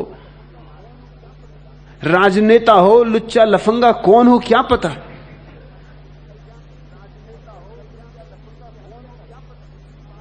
और कल जाके ये किसी की हत्या कर दे तो फिर तुम भी पाप के भागीदार होगे। ना तुम पिलाते पानी, ना ये बचता, ना हत्या होती, तो तुम श्रृंखला के हिस्से हो गए। सावधान, ये कल राजनेता हो जाए, कोई भी हो सकता है। जब मैं स्कूल में पढ़ता था तो जो मुझे नागरिक शास्त्र पढ़ाते थे अध्यापक, उनसे मेरा बड़ा विवाद हो गया था। विवाद इस बात पे हो गया था कि वो कहते थे कि स्वतंत्र लोकतंत्र में कोई भी व्यक्ति देश का प्रधानमंत्री हो सकता, और मैं उनसे कहता था ये कैसे हो सकता कोई भी व्यक्ति? कोई योग्यता चाहिए, कोई भी कैसे हो सकता है, कोई कुशलता चाहिए।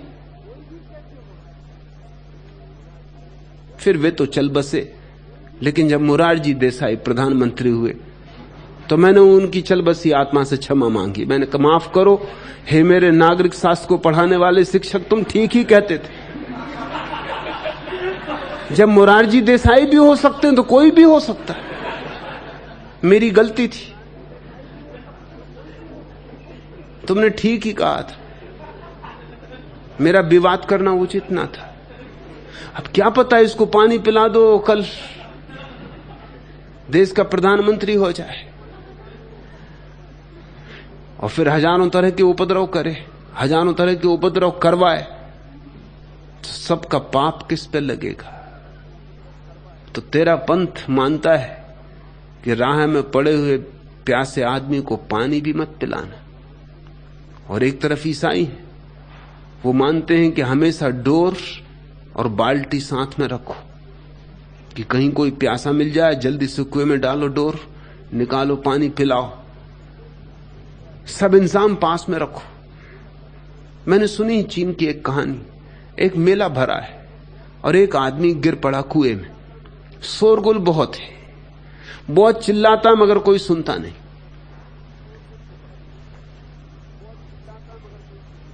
तब एक बौद्ध भिक्षु उसके पास आके रुका। उसने नीचे डाला, नजर डाली, वो आदमी चिल्लाया कि बचाओ महाराज, हे भिक्षु महाराज मुझे बचाओ, मैं मरा जा रहा हूं। भिक्षु ने कहा, भगवान ने कहा है जीवन तो जरा है, मरण। मरना तो होगा ही, मरना तो सभी को, यहां जो भी आए सभी को मरना है। उस आदमी ने कहा वो सब ठीक है, मगर अभी फिलहाल तो निकालो, फिर जब मरना है जब मरेंगे। मगर बौद्ध भिक्षु भी ज्ञानी था, उसने कहा कि क्या समय से भेद पड़ता है, आज मरे कि कल मरे। अरे जब मरना ही है तो मर ही जाओ, और ये जीवन की आशा छोड़ के मरोगे तो फिर पुनर्जन्म नहीं होगा, और ये जीवन की आशा लेके मरे फिर सड़ोगे। 84 का चक्कर। वो आदमी वैसे ही तो मरा जा। बौद्ध भिक्षु तो आगे बढ़ गया, ज्ञान की बात कह दी, मतलब की बात कह दी, सुनो सुनो, समझो समझो, ना समझो ना समझो। उसके पीछे एक कन्फ्यूशियन भिक्षु आके रुका, उसने भी देखा नीचे, वह आदमी चिल्लाया कि महाराज तुम बचाओ। कन्फ्यूशियस को मानने वाले ने कहा घबरा मत। कन्फ्यूशियस ने अपनी किताब में लिखा है कि हर कुएं पे पाट होनी चाहिए, आज ये प्रमाण हो गया। इस कुएं पे पाट नहीं, इसलिए तू गिरा, अगर पाट होती कभी ना गिरता। हम सारे देश में आंदोलन चलाएंगे कि हर कुएं पे पाट होनी चाहिए। उसने कहा ये सब तुम करना, पीछे बन जाएगी तो क्या हो गया, मैं तो गिर चुका हूं। उसने कहा तू तो फिक्र मत कर, ये सवाल व्यक्तियों का नहीं है, व्यक्ति तो आते रहते जाते रहते, सवाल समाज का है। वो गया और मंच पर खड़ा हो गया और मेले में लोगों को समझाने लगा कि भाइयों हर कुएं पे पाट होनी चाहिए। तब एक ईसाई पादरी आकर रुका, उसने जल्दी से अपने झोले में से बाल्टी निकाली, रस्सी निकाली, बाल्टी डाली, रस्सी डाली, आदमी को कहा कि पकड़ ले रस्सी, बैठ जा बाल्टी में, खींच लिया उसे बाहर। वो आदमी पैरों पर गिर पड़ा। उसने कहा कि तुम ही सच्चे धार्मिक आदमी हो। बौद्ध भिक्षु आया, वो मुझे धम्मपद की गाथाएं सुनाने लगा। आया, वो मुझे कहने लगा सब कुओं पे पाट बनवा देंगे, तू मत घबरा, तेरे बच्चे कभी भी नहीं गिरेंगे। एक तुम ही सच्चे जो तुमने मुझे बचाया। मगर एक बात मेरे मन में उठती कि एकदम से बाल्टी रस्सी कहां से ले आए। उसने कहा मैं ईसाई हूं, हम सब इंतजाम पहले करके चलते, सेवा हमारा धर्म है, और हमारी तुमसे इतनी ही प्रार्थना है, ना तो जरूरत है कुओं पर पाट बनाने की, ना जरूरत है धम्मपद की गाथाओं को याद करने की। ऐसे ही गिरते रहना ताकि हम भी बचाएं, हमारे बच्चे भी बचाना। कि गिरते रहना, क्योंकि न तुम गिरोगे ना हम बचाएंगे तो फिर स्वर्ग कैसे जाएंगे। यहां सबके अपने हिसाब है, यहां किसी को किसी और से प्रयोजन नहीं। यहां क्या पुण्य क्या पाप, मेरे हिसाब में एक ही पाप है, मूर्छित जीना। ऐसे जीना जैसे तुम शराब पी के जी रहे हो, और ऐसे ही लोग जी रहे हैं। दरिया कहता है जागे में जागना है, और हम तो जागे में सोए, सोए में तो सोए ही हैं, जागे में सोए। हमें जागे में जागना है और फिर सोए में भी जागना है।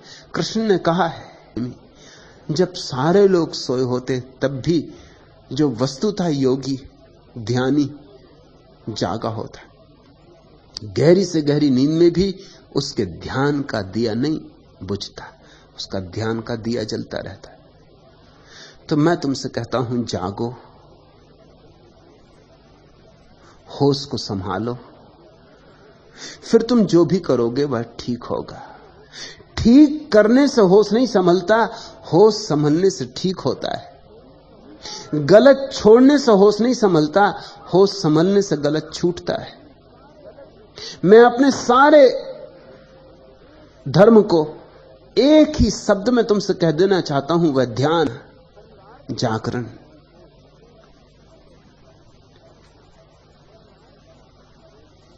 तीसरा प्रश्न,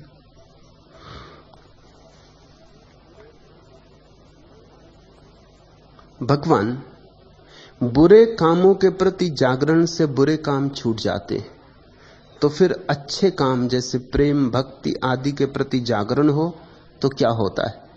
कृपया इसे स्पष्ट करें। राम छवि प्रसाद। जागरण की 3 सीढ़ियां हैं। पहली सीढ़ी प्राथमिक जागरण, बुरे का अंत हो जाता है और शुभ की बढ़ती होती। अशुभ विदा, शुभ विदा होने लगता है, शून्य घना होता है। और तृतीय चरण शून्य भी विदा हो जाता है। तब जो सहज अवस्था रह जाती, जो शुद्ध चैतन्य रह जाता है, बोध मात्र, वही बुद्धावस्था है, वही निर्वाण है। शुरू करो जागना तो पहले तुम पाओगे जो गलत है छूटने लगा। जाग कर सिगरेट पियो, तुम न पी सकोगे। आदमी बाहर ले जाता, भीतर ले आता, बाहर ले जाता, भीतर ले, इसमें क्या पाप? किसी का क्या बिगाड़ रहा है? सिगरेट पीने में पाप नहीं है, बुद्धूपन जरूर है मगर पाप नहीं है। मूढ़ता जरूर है लेकिन पाप नहीं है। मूढ़ता इसलिए है कि शुद्ध हवा ले जा सकता था और प्राणायाम कर लेता। प्राणायाम ही कर रहा है लेकिन नाहक हवा को गंदी करके कर रहा है। धूम्रपान एक तरह का मूढ़तापूर्ण प्राणायाम है। योग साध रहे हैं मगर वो भी खराब करके। शुद्ध पानी था, उसमें पहले कीचड़ मिला ली, फिर उसको पी गए, क्योंकि तुम्हें मूढ़ता दिखाई पड़ेगी, इतनी प्रगटता से दिखाई पड़ेगी कि हाथ की सिगरेट हाथ में रह जाएगी। पहले ऐसी व्यर्थ की चीजें छूटनी शुरू होंगी, फिर धीरे धीरे तुम जो गलत करते थे, जरा जरा सी बात पे क्रुद्ध हो जाते थे, नाराज हो जाते थे, वो छूटना शुरू हो जाएगा। क्योंकि बुद्ध ने कहा है किसी दूसरे की भूल पर तुम्हारा क्रुद्ध होना ऐसे ही है जैसे किसी दूसरे की भूल पर अपने को दंड देना। जब जरा बोध जगेगा तो तुम ये देखोगे कि गाली तो उसने दी और मैं भुनभुनाया जा रहा हूं और मैं जुआ जा रहा हूं। ये तो पागलपन है। गाली जिसने दी वो भोगे, न मैंने दी न मैंने ली। जैसे ही तुम जागोगे गाली का लेना देना बंद हो गया। अब तुम्हारे भीतर क्रोध नहीं उठेगा, दया उठेगी, क्षमा भाव उठेगा। बेचारा अभी भी गाली देने में पड़ा है। वे ही शब्द जो गीत बन सकते थे अभी गाली बन रहे हैं। वही जीवन ऊर्जा जो कमल बन सकती थी अभी कीचड़। तो पहले तो बुरा छूटना शुरू हो जाएगा और जैसे जैसे बुरा छूटेगा तो जो ऊर्जा बुरे में नियोजित थी वो भले में संलग्न होने लगी, भली भी समाप्ति होने लगेगी। क्योंकि प्रेम भी बिना घृणा के नहीं जी सकता, वो घृणा का ही दूसरा पहलू है। इसलिए तो कभी भी तुम चाहो तो घृणा प्रेम बन सकती है और प्रेम घृणा बन सकता है। क्रोध करुणा बन सकती है, करुणा क्रोध बन सकता है। वो परिवर्तनीय है, वो एक ही सिक्के के 2 पहलू। तो पहले बुरा गया, एक सिक्के का पहलू विदा हुआ, फिर दूसरा पहलू भी विदा हो जाएगा, फिर भला भी विदा हो जाएगा और शून्य की बढ़ती होगी। तुम्हारे भीतर शांति की बढ़ती होगी, ना शुभ ना अशुभ। तुम निर्विषय होने लगोगे, निर्विकार होने लगोगे।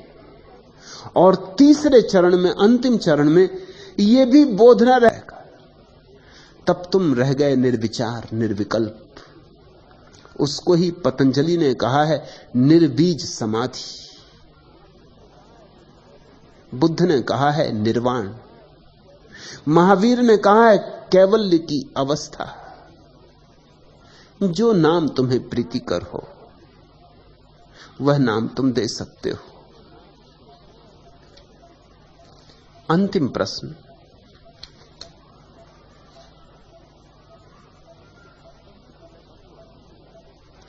भगवान प्रभु मिलन में वस्तुतः क्या होता है पूछते डरता हूं, पर जिज्ञासा बिना पूछे मान।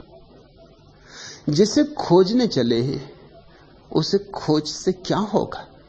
जिसकी तलाश पे निकले हैं उसे मिलने से क्या होगा? ये सहज भाव है मन में उठने वाला। जब कमल खिलेंगे तो कैसी सुवास होगी, कैसा रंग होगा, कैसा रूप होगा। अमी झरत विकसत कमल, जब अमृत बरसेगा, नहा नहा जाएंगे तो कैसी अनुभूति होगी, कैसी गदगद अवस्था होगी। यह जिज्ञासा बिल्कुल स्वाभाविक है, नहीं कोई भूल है। फिर भी इस जिज्ञासा को वह गूंगे का गुड़ है, जिसे होता है बस वही जानता है। हां, तुम्हें खूब तड़फा सकता हूं, तुम्हें खूब प्यासा कर सकता हूं, मगर यह नहीं कह सकता कि जब तुम सरोवर पर पहुंच जाओगे और अंजलि भर भर के पियोगे तो जो तृप्ति होगी वो कैसी होती। वो तृप्ति हुई मुझे, वो तृप्ति तुम्हें भी हो सकती, मगर उस तृप्ति को शब्दों में प्रकट करने का कोई उपाय नहीं। तुम्हारी जिज्ञासा ठीक, जरा भी भूल नहीं, क्षमा मांगने का कोई कारण नहीं, और वह मेरी ही असमर्थता नहीं है, समस्त बुद्धों की। कौन उसे आज तक कह पाया कि प्रभु मिलन में वस्तुतः क्या होता है? और जो भी कहा गया है वो बहुत दूर पड़ जाता है, बहुत ओछा पड़ जाता है। जो भी कहो छोटा पड़ जाता है। मुट्ठी में आसमान को बांधो तो कैसे बांधो?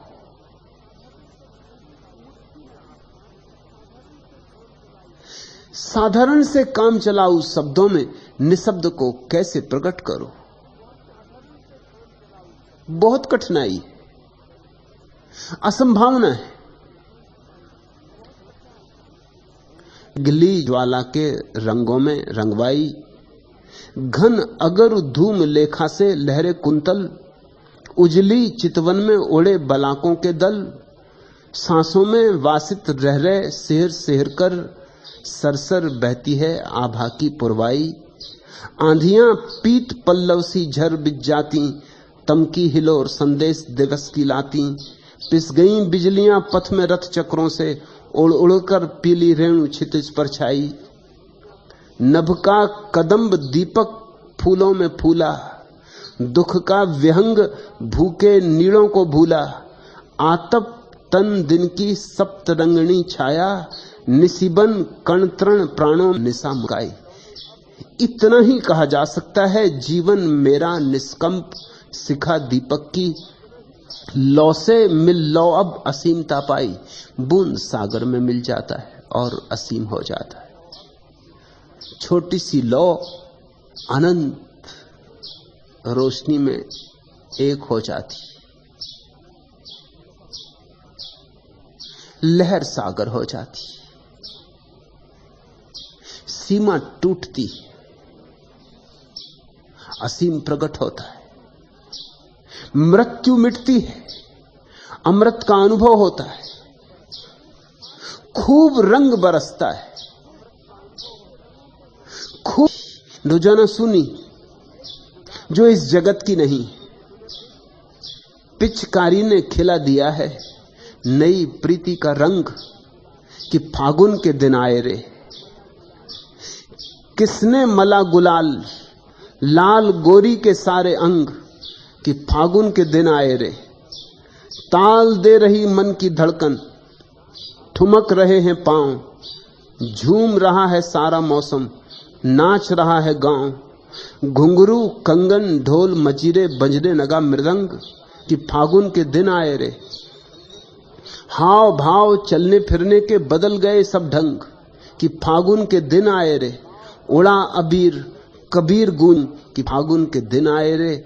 यादों के उन्मुक्त गम में उड़ता हृदय विहंग, कि फागुन के दिन आए रे। एक अंतर जगत की फाग, एक अंतर जगत में रंगों का विस्फोट, अमी झरत विकसत कमल। आज इतना है।